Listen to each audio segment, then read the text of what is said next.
রাজনীতি করতে কোনো বাধা নেই, আওয়ামী লীগের দলটি নিবন্ধন বাতিল করে নিষিদ্ধ করার রিট খারিজ করেছেন হাইকোর্ট। এ বিষয়ে বিস্তারিত জানতে এখন সরাসরি যুক্ত হচ্ছি সহকর্মী জাবেদ আক্তারের সঙ্গে। জাবেদ, রিটটি তো সরাসরি খারিজ হয়ে গেছে, এখন রিট খারিজ আইনজীবী রয়েছেন, তিনি কি বলছেন?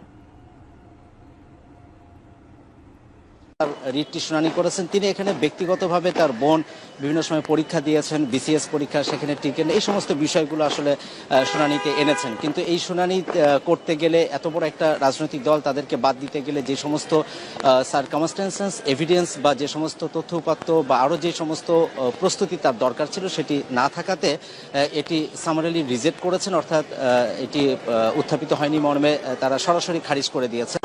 তো সেই অর্থে এই রিটটি খারিজ হলো, অর্থাৎ আওয়ামী লীগের এখন যে রাজনৈতিক দল হিসেবে যে আছে সেই রাজনৈতিক দল হিসেবে তারা থাকবে এবং তাদের রাজনৈতিক যে কর্মকাণ্ড সেটিতে মানে তারা যদি পরিচালনা করতে চায় সেটাতে কোনো বাধা থাকছে না।